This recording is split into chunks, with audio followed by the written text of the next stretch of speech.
speaker today is Sarah Bliss Wright, and I have named her a textile artist and quilt historian, and I think those words fit her very well.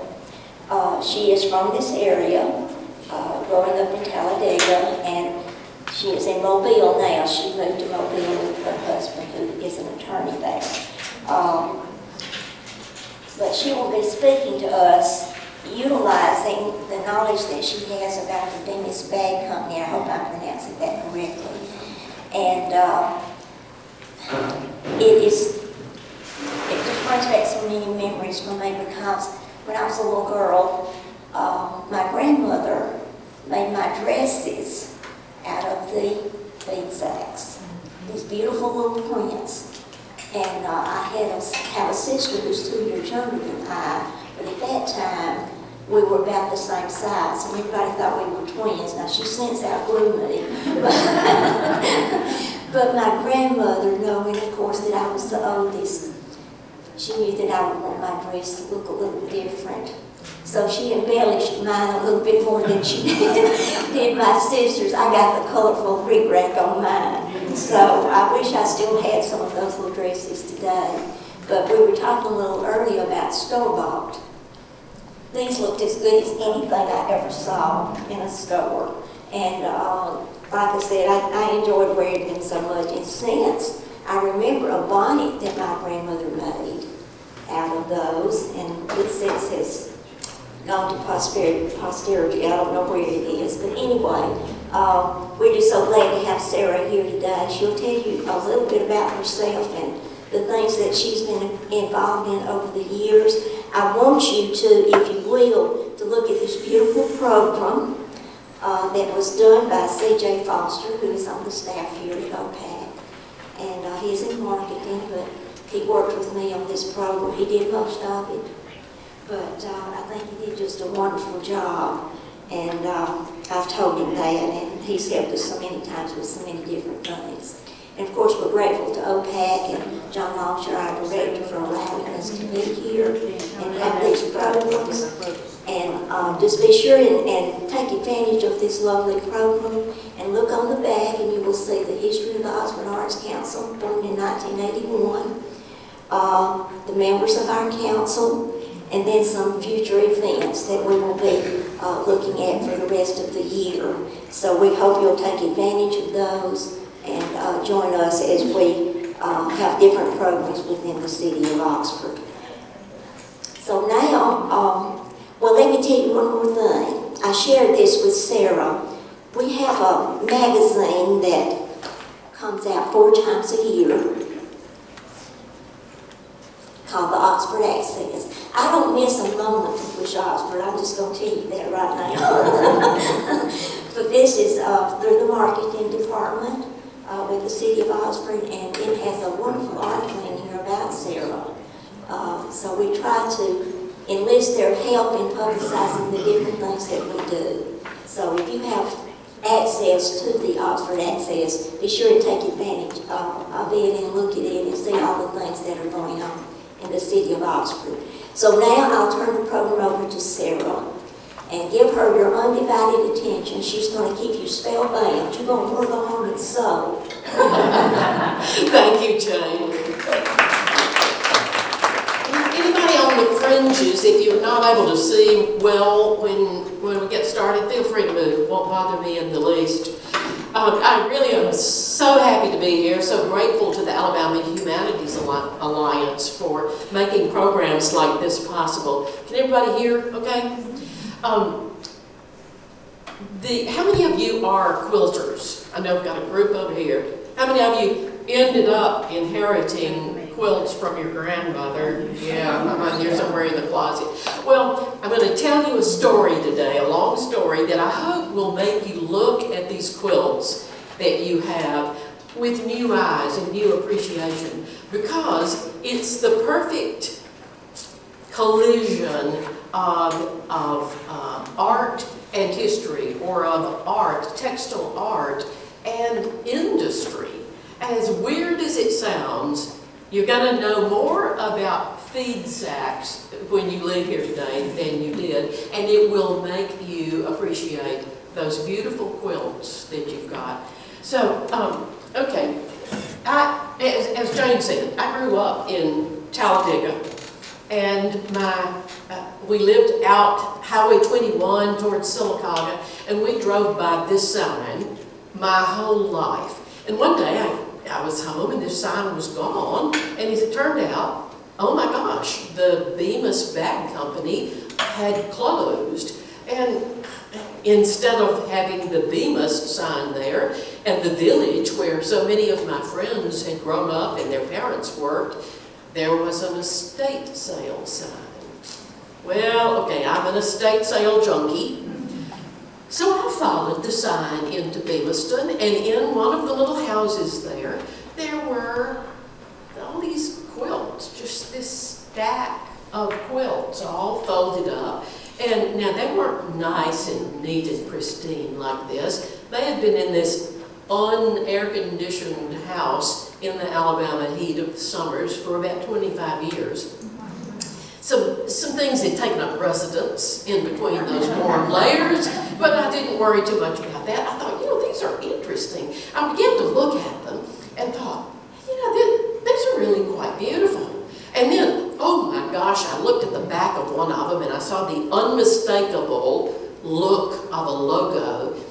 I was brilliant. I said, I have heard about these. These are feed sack quilts. Now, I didn't grow up with feed sacks or feed sack dresses. I knew nothing about them. I just heard about feed sacks, and this is what I envisioned.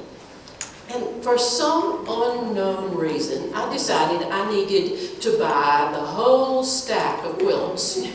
23 nasty, filthy quilts.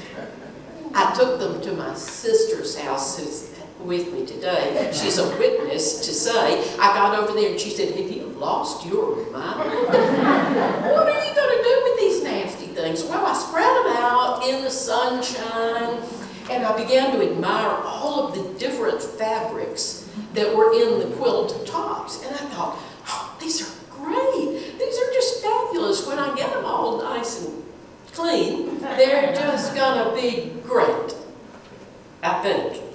So, what could I learn about these quilts? Well, Talladega's a small town. You know how it is, live in a small town. Before I could even leave my sister's house and call the person who had done the estate sale, she said, I've already heard you bought the stack of quilts. Okay, fine. Well, what can you tell me about them? They were made by a mother and her daughter, Leola, and her daughter, Elizabeth, in Randolph County. It's just one county over from Calhoun, Talladega, go through Clay, and you're in Randolph. I said, okay, well, I needed to know this. I wanted to know these people who had made these great quilts. And I took more of them. I was admiring that postage stamp quilt over there, and this one, it's just sort of a mishmash of stuff, but I thought, isn't it a shame that one on the left would have been so much prettier if they had gone ahead and used that yellow all the way around as a border. For some reason, they did that just a cut up on sash or something right here. I thought, why didn't they use yellow? That looks tacky. And then over here, you can see little bits and pieces. These look like turtles in here. These are a bunch of leftovers. And then it dawned on me, oh my gosh, the reason that they didn't use yellow all the way around was that they didn't have enough yellow. Duh. Well, I'm really showing my ignorance and naivete here, and thought, I have a lot to learn. Well, I like a good project. So I thought, okay, I'm going to learn more about feed sack quilts. I'm going to educate myself. So in order to do that, let's look at Alabama in that era when feed sack quilts started to be made, let's say the second quarter of the 20th century. So, all right, we got to look at the environment in which Leola and her daughter Elizabeth were living. Well, here are Leola and Elizabeth and her family, her extended family, in front of their home in Randolph County. Well, they were just like lots and lots of other families in Alabama. Alabama was a rural state, mostly agricultural at this time. So this was the norm. And if you look at the map of Alabama in 1925, you see where Randolph County is, over on the right-hand side. You can see where Bemiston, where the Bemis Bag Company was at the end of the 1920s. You see, there aren't any paved roads going through Randolph County. There's some going through Calhoun County, I'm pleased to tell you.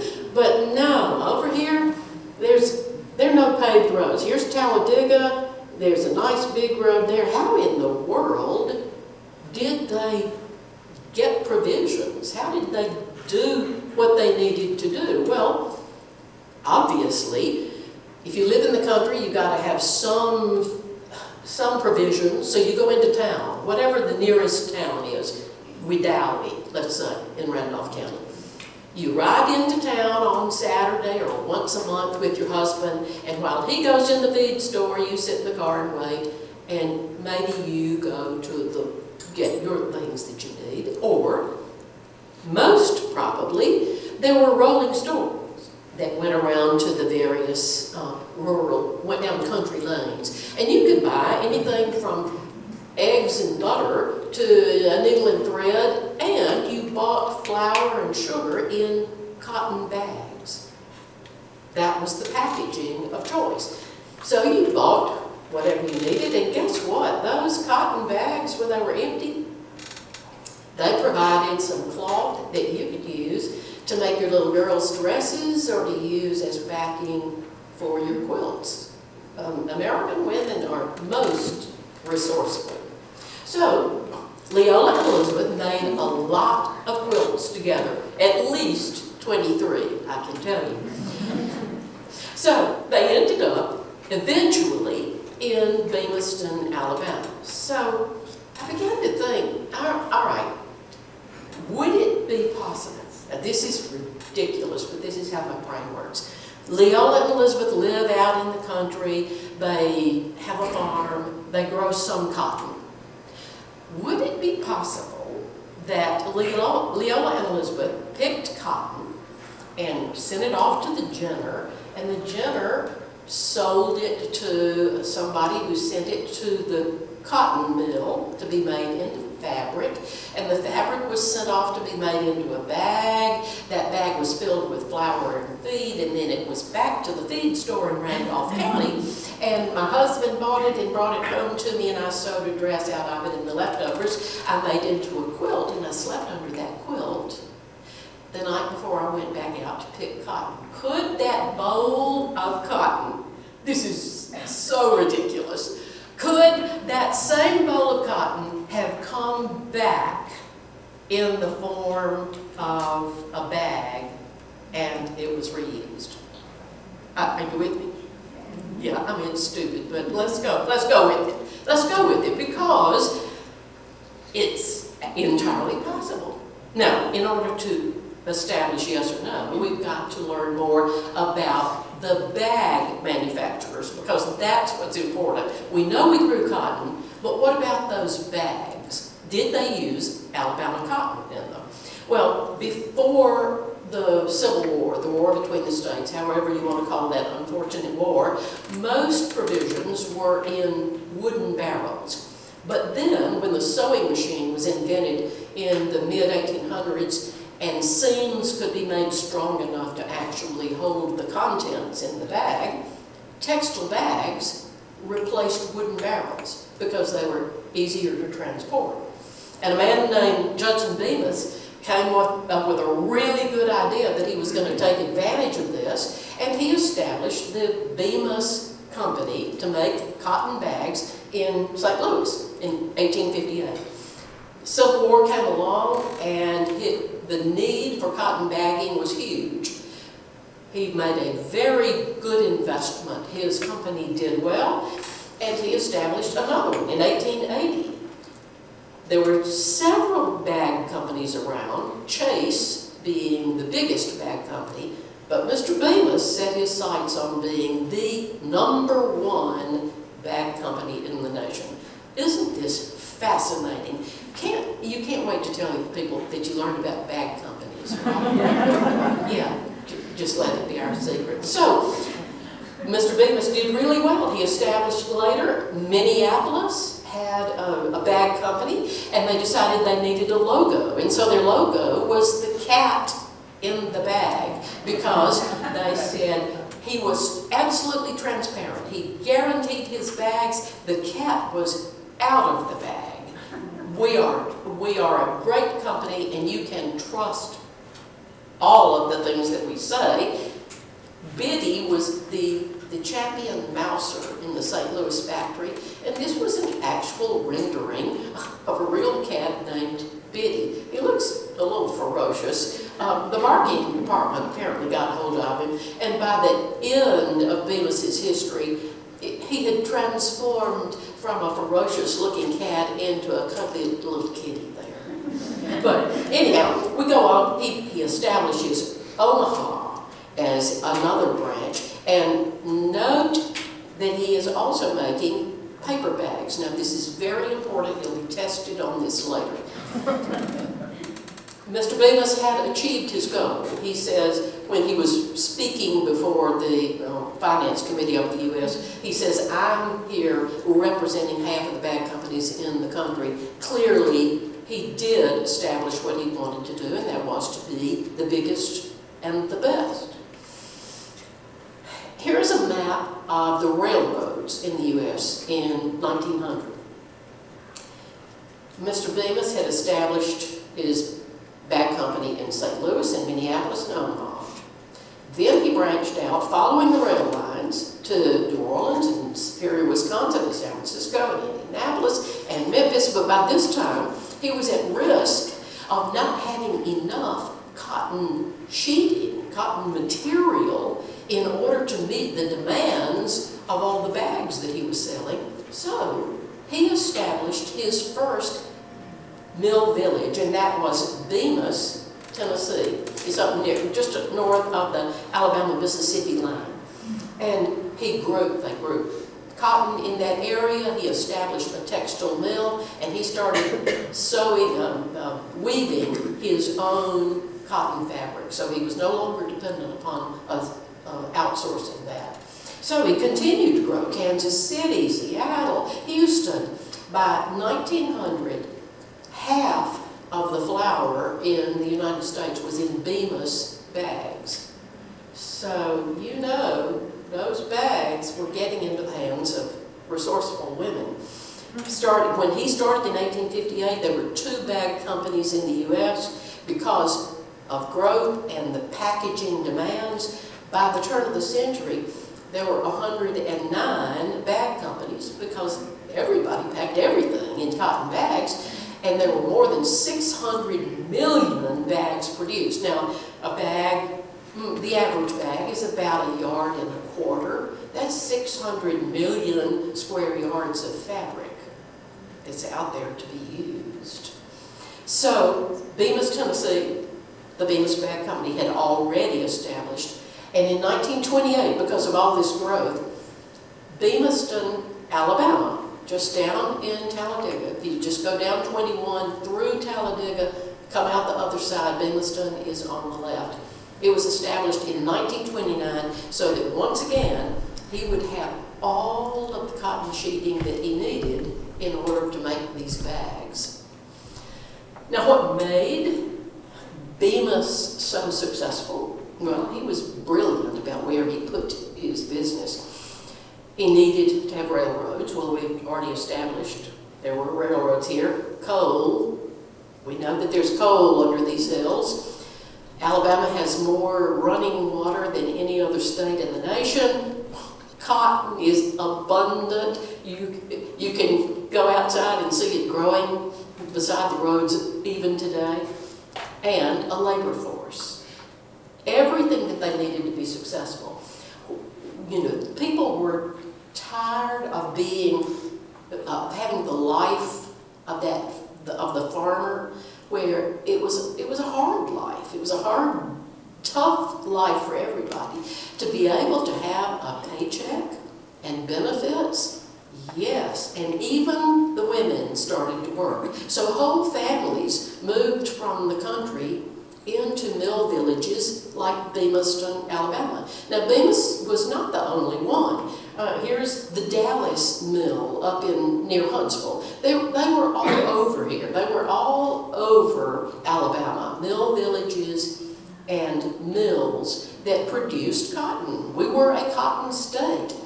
Well, some of them, and these were much preferable to some of those country houses that women had. These were brightly painted, fun, beautiful houses, but with some of the companies, as the profits declined or as business was not good, maintenance on some of the houses was not good. The standards were not kept up. And unfortunately, here's a picture of Avondale Mills in Birmingham. There was a terrible national expose of squalid living conditions and child labor at this Avondale Mill right after the turn of the century. So, mill villages sort of got a black eye for a little while. Well, Mr. Bemis, the founder, had a son who had graduated from MIT, and he was determined that the employees of his company would not only have good working conditions in the factory, but they would have wonderful living conditions as well. So he's the one that designed Bemiston, Alabama. And it is what everybody is going back to now. It was utopia. It was a perfect community there. There were really wonderfully constructed houses with indoor running hot and cold water. There was a garage, even though very few people had a car. Sidewalks and trees and a grocery store that was subsidized. And there were churches and an elementary school and playgrounds and a beauty parlor. Everything you needed. It was a planned community. It was a huge success. Bemis, the company, began then using Alabama cotton and Alabama mills to produce this beautiful sheeting. They would send it off to the bleachery and then to the printing company to be made into bags. Some of them were not those beautifully printed bags, but were these seamless bags that were virtually indestructible, that carried heavy things like seeds and grains. And Alabama, as we know, being the land of cotton, was profitable for everybody, not just for the Bemis company.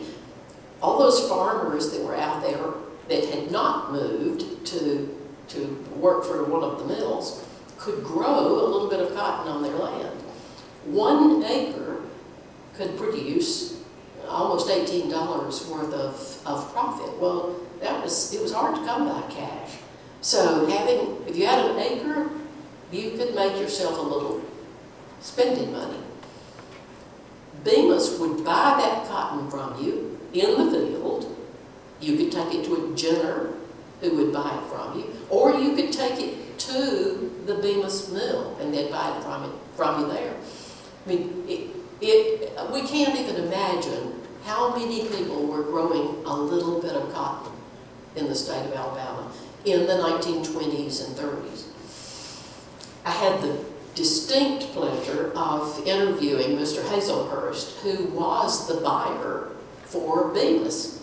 And he said it is absolutely a fact that in West Tennessee and in all of Alabama, the cotton was very high quality, and because there was no transportation cost for the company involved in getting that cotton to the mill, that it made the company so very productive and competitive because they could produce a high quality goods for a lower cost. Now, how many of you remember this scene? I do. I remember in the 60s, right before mechanization took over cotton picking, I remember distinctly seeing cotton picking season. And you know that you can get 2 or 3 pickings off of a field. And the first picking, all the cotton bolls that we're seeing now are bright white and fluffy and perfect. The second and third pickings, the cotton bolls have weathered a little bit, have a little bit of tinge of color in them because they've been out in the rain, and then about the third picking, the leaves are all dry, you get more leaf trash, you get more stems in there. Well, this all affects the quality of the cotton. So now you're going to learn way more than you thought you wanted to know about cotton. There are classifications of cotton, and these are still the classifications that are used. The very, very finest cotton, I hope you're all paying attention, right? The very finest cotton is classified as good middling. Who came up with these names? Now, if it has a little bit of color and, you know, it's not quite as perfect, it's strict middling. If it's sort of in the middle, it's middling. Now, who's thinking fair to middling? Yeah. Okay. If it has a little bit more trash and a little bit more color in it, it's strict slow middling, and then if it's got a lot of trash in there, it's low middling, and then strict good ordinary is just So that's all based on the color and the cleanliness. Now this was a surprise to me. The very best of the cotton was sent over here to Bemiston in Talladega County to be made into sewing thread. And I thought, why would you send the best? Well, it's obvious. You want the very best, the very strongest to be what holds those seams together, because if it's rotten thread and the seam busts, then all your flour goes out on the floor. Duh. So the second best and third best went up to Bemis, Tennessee to be made into sheeting. Now we're talking still beautiful cotton. The strict low middling and low middling went to Bemiston in Talladega to be made into Osnaburg fabric and to Bemis bags. Now Osnaburg, you know Osnaburg, it's a natural fabric, has little flecks of color, it's off-white, and you can see little bits of natural color in it. It's trash. That's what makes it so beautiful. It's got all those leaves and sticks and junk in it. And, you know, now, but we don't even want to think about how much it cost, and then it was sort of the cast-off. And according to Mr. Hazelhurst, in the state of Alabama, we don't have bad cotton at all. There is no strict good ordinary. By 1930, Bemis Bag Company had covered the nation. And this is all of the places that they had a presence, either through a mill or a bleachery or a bag plant. They could make you any bag you needed from a little tiny salt bag to a big old 220 pound bag. If there's going to be that many bags in the hands of women, they're going to do something with them. They'd make curtains. They'd make clothes. In 1923, there was even a little booklet that came out about sewing with flower bags. Well, yeah, you could make anything out of that beautiful cotton. But 1928-29, the Great Depression came, and this was where I thought feed and flour sacks came into use, that people didn't have enough money to go buy clothes, and so they made their clothing out of flour sacks. And I thought they were scratchy, ugly, you know, it sounded horrible to me. No, it wasn't necessarily the Depression that started the use of flour sacks in making things that we needed for the household. It was really, the Depression really pushed it in a direction that kept the textile bag alive. Millers were not buying as many bags from the bag manufacturers because people didn't have the cash to buy the product. And so there was a decrease in bag sales. Now remember, Bemis, the biggest bag company, had just put all this money into these textile mills. They could not allow their investment to go under. So there was a dilemma here. Do they move in the direction of paper bags, or do they stick with their textile bags? And this was a real important part, important timeline for quilters, because think about it. Which are we going to do? In 1930, are we going to have paper? Are we going to have textile? And fortunately, just like textile bags had replaced wooden barrels, paper bags were threatening to replace textile bags. But Bemis decided, okay, we need to keep textile bags alive, and we need to do that by clever marketing. We want to make people want the bags. And who wanted those bags? The housewives. They didn't want paper bags. So after the Depression, the cotton manufacturing companies got together and created the National Cotton Council. You remember the Maid of Cotton contest, beauty pageant? It was all about selling cotton bags. Believe it or not, the Cotton Bowl in Dallas, it was about cotton. The Maid of Cotton went all over the world promoting all of her wardrobe that was made out of cotton. And one of the things that they could do through the National Cotton Council was to ensure that housewives were demanding that they have those cotton bags. So whenever they bought anything packed in a bag, they could say, ooh, look, send off free to the National Cotton Council, and we'll send you this little booklet that'll tell you exactly how many 100-pound bags you need to make a dress for your daughter, how many you need to make a dress for yourself, everything you need to keep that textile bag something that you really want. It was an interesting time in manufacturing terms, because suddenly the bag itself was as important and as marketable as what was inside the bag. It was a psychological marketing ploy that the bag companies used, not just to sell the product inside, but the packaging. It was a double whammy.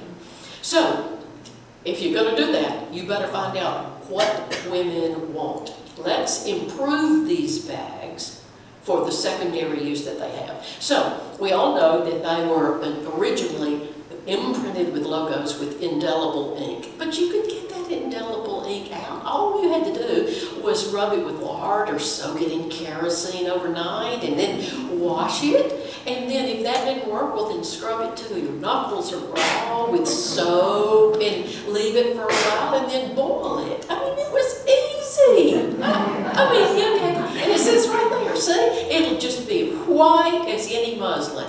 Right. Yeah, But look, yeah, that's what happened. Look, this is what your dress would look like, going to the prom. No, thank you. So they said, let's come up with a better ink. So they came up with washout inks. All you had to do was just soak them in cold soap suds and then warm soap suds, and they'll be that logo will be gone. Well, sort of, almost gone. Well, okay, maybe they needed to work on it again. So they came up with the brilliant idea of paste-on paper labels. Now that was great. No more washing these things. The women were so happy. Well, sort of. The The people who sold the product, the Pikes Peak flour people, didn't like it because by the time that bag had been picked up a million times transporting it, the label was torn, and so the buyer didn't know that it was Pikes Peak flour, and they wouldn't demand that again. And the women said, when you soak these paper labels, you know how paper turns into a mushy goo? Well, it was clogging up their drains in their washing machines. So they were not happy. Bemis goes back to the research department, but there was a little hiatus called World War II that came along. During World War II, 16 million men and women served in the armed forces, and just about everything that they touched was made of cotton. Everything from their underwear to their sleeping bags to their sergeant stripes. So all of this cotton that we've been talking about suddenly was diverted to a greater need. The War Production Board was created, and they said, okay, no more of this pretty stuff that's going to be, sold by the yard. All of the cotton sheeting needs to be diverted to sandbags, camouflage cloth, and food and agricultural bagging.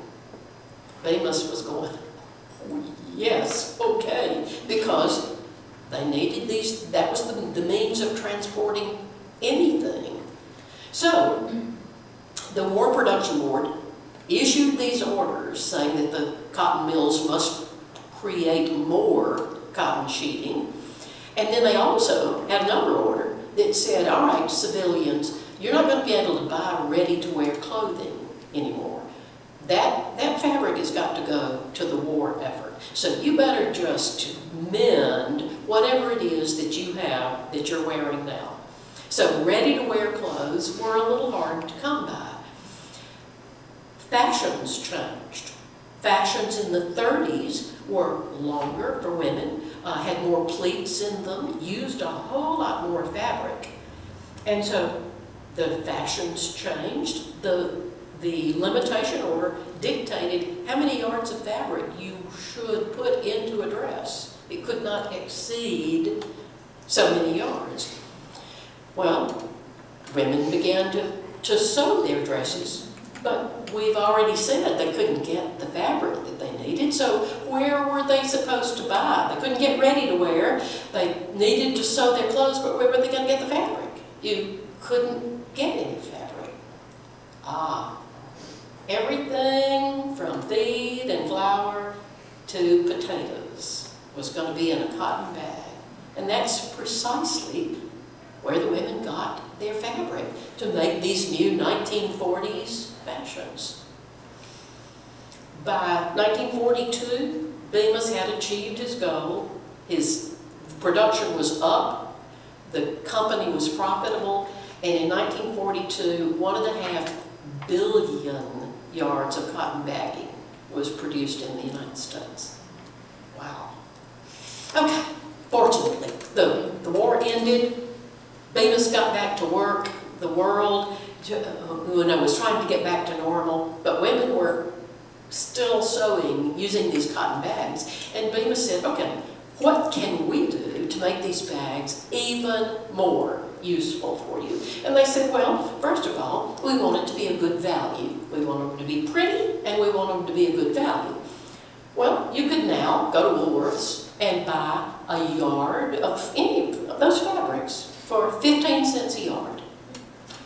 Or you could buy, you had to pay now for a pretty bag that your flour was in, but it was 10 cents. But a 10-cent 100-pound bag got you about 1.25 yards of fabric. Which do you think women did? 10 cents for 1.25 yards, 15 cents for a yard. You know what they did.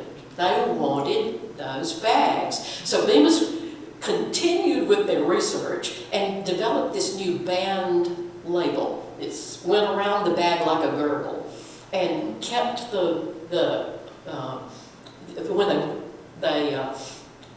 this was their patent application, and I thought it was funny that they said that it held the contents so that it was easier to transport. And after the bag had served its purpose, it may be used for clothing and the like. You know, that was part of their patent application. They knew there was a secondary use for this bag. 2 purposes for 1 bag. The band label bag was great. The millers loved it because their logo could be seen front, side, and back. The women loved it because it was easy to remove. It really did just soak off all in one piece. They loved it. It was a huge success. So Bemis is on a roll here. They've got to figure out now how to promote it to sell even more bags. And they realized that fashion was probably what was going to be the next step for them. Usually, fashion goes from, let's say, from Paris to New York to Oxford. And it goes from urban areas to rural areas. You imitate what you see the city folk wearing. Well, for the first time, the farm wife, the agricultural wife, was being consulted about what they wanted in the way of fabrics for their fashions. So they were actually influencing the textile manufacturers. A really interesting concept that Bemis latched onto. Their advertising said, women, go for these New York fashions, and your feed bags do double work. They had New York designers actually create the prints that would be put on these fabrics to make the bags out of. They made one tactical error, and that was then they had an executive select the patterns that he thought would look good on the bags. No. They ended up with hundreds of thousands of yards of bags that women said, that's ugly, I'm not going to buy that. So they said, okay, we've learned our lesson. We're going to ask the people who actually buy the bags what they want. So they sent their salesmen around to the feed stores, and as women would come in with their husbands, they'd say, could I get you to look through this sample book? So every year, the salesman would go and we'd show them the possibilities. And here's the polka dots, and here's the florals, and here's the geometrics, and here are the solids. And you would vote for your top choices. I would buy that and that and that. And I'm not buying that. And it was called the panel-picked patterns. I mean, this is brilliant. What if you were asked specifically what you wanted, and the manufacturer actually produced that for you? They said in their advertising, who knows best what women want in fabrics for dresses? Why, the women who use these fabrics, of course. Oh, wow, I hope this marketing department got a raise. To further target this, at each of the bag manufacturing plants, and they were all over the nation, they would ask the women who worked in the bag manufacturing plant which ones they would choose. Because what they liked in Topeka, they might like plaids in Topeka, and in Buffalo, New York, they might want florals. So very specific, direct marketing and research kept that textile bag going. They had pretty much exhausted the farm wife's opportunity. I mean, they've got that down to a science. There's still one more market, and that is those city dwellers. Well, the city dwellers had sort of heard about this upcycling, recycling, repurposing stuff that, hey, we're doing it again now. Well, they were doing it in the 40s and 50s. And the city housewives said, we want to get in on this act. But there was one problem. They didn't have chicken houses, and they didn't have pig farms. And so they didn't have a need for 100-pound sacks of things. But they did have bakeries. So they went to the bakeries and they said, you know, could we buy your bags? It just so happened that at this time, around you know, late 40s, that the federal government had gotten involved and had said that these big bags that were not single-use bags, you could send this Leaf Bakery would send this back to Pillsbury, and Pillsbury would refill it and send it back to Lee Bakery over and over and over again because this bag never wore out. They said that's unsanitary, and they said you can't do that anymore. So the you know, Food and Drug Administration says you got to have a single-use bag. Well, that was sort of a hard sell to the bakeries because they need to look at the bottom line here, and if they buy their 100-pound bags of flour in a pretty bag that cost 32 cents each, or they could buy it in a paper bag that costs 10 cents, you know the board of directors is going to say, you're going to buy that 10-cent bag because that's a profit there. The bag manufacturers said, okay, we're going to figure a way around this. What if, bakeries, we buy back the bags from you? You order the pretty bag, and you just hold on to them, and we'll come and we'll buy them back from you for a quarter apiece. That means that your bag actually just cost you 7 cents. And they said, fine with us. Now, what did the bag companies do with all these bags? They made tea towels and sold them to Sears Roebuck, and they flew off the shelves. Montgomery Ward, Sears Roebuck carried these flour sack towels. You know, we pay an arm and a leg for them now because they're fabulous towels. That's what the bag companies did, once again, to keep this textile bag alive, keeping that paper bag at bay. By mid-century, 20th century, look at the presence of Bemis Bag Company. And remember, it's the biggest, but it's not the only one. There were textile bag companies all over this nation putting fabric into the hands of women who were very resourceful. Bemis was the biggest, with the greatest number of locations and with the greatest number of bags that they actually produced. And truly, they were the industry leader in research and development. Look at all the things that they researched in order to keep their company profitable. They had brilliant marketing and strategic advertising so that they really kept that bag as a desirable product, as desirable as what was inside that bag. Well, because of that, all of these bag companies kept this kind of art form going because women like Leola and Elizabeth they needed bed coverings for their family members, they needed a creative outlet, and they had this fabric available to them that basically cost them nothing. Now they weren't alone. All over the Southeast, there were people doing the same thing all over the nation.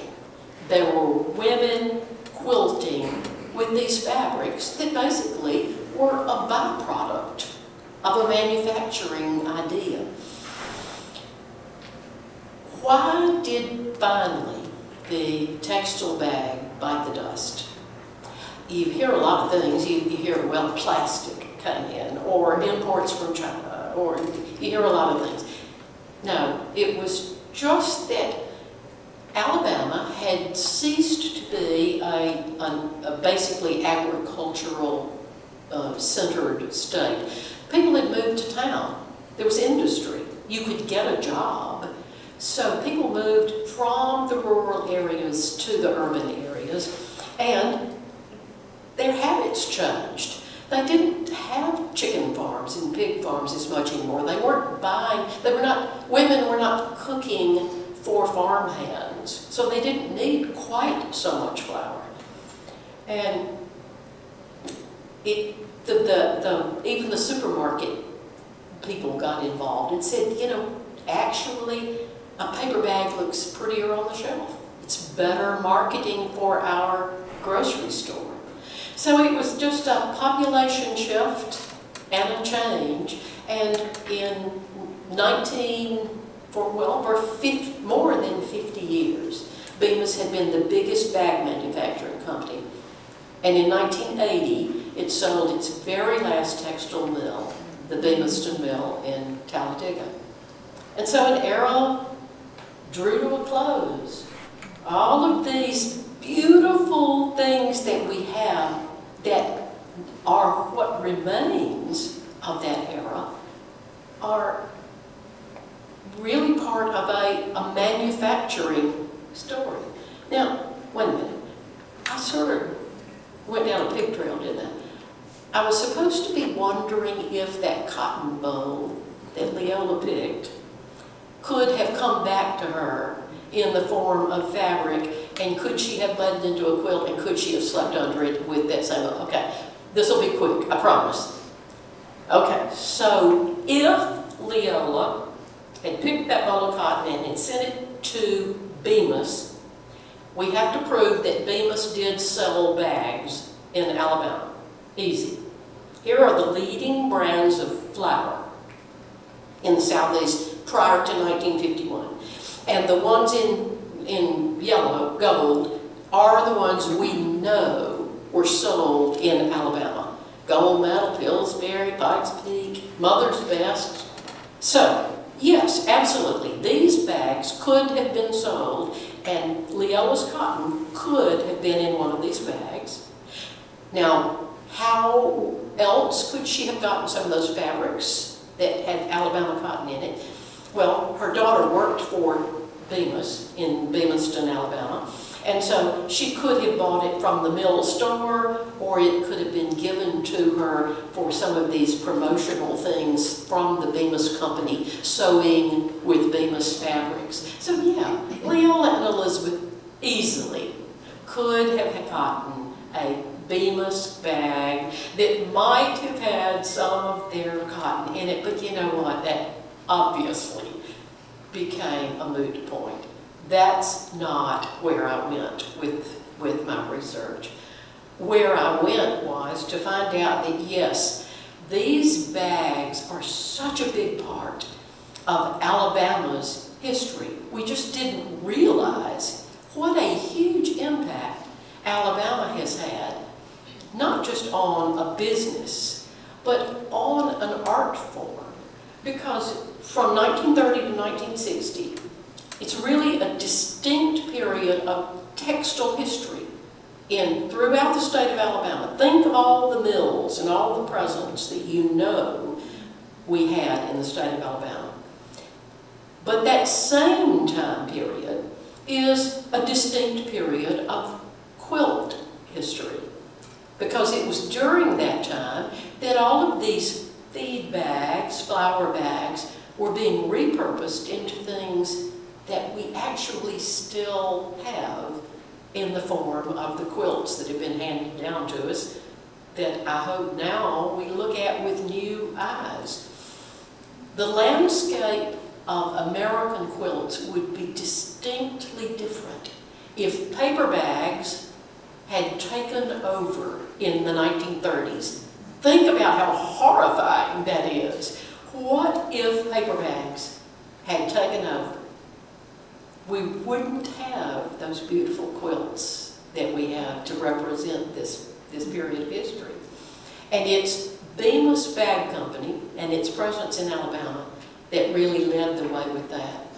So I hope that I have given you a little bit of food for thought for how we look at those feed sack quilts and the feed sack story. So that's my story. If I have left you hanging on anything, I'll be glad to take questions and answers. Anybody got a question? Yes, ma'am? When I was a child, we had a grocery store next to the mill village. And on Saturdays, the ladies would bring their feed sacks that had been washed up, and they would look at the sacks that my dad would have to sell. And they'd say, I want that one, or I want that one, or I want that one. Others would say, I have these clean feed sacks, does anybody want to buy some? And they would sell them for the 25 cents, you know. So it was a big deal on Saturdays to bring in your feed sack.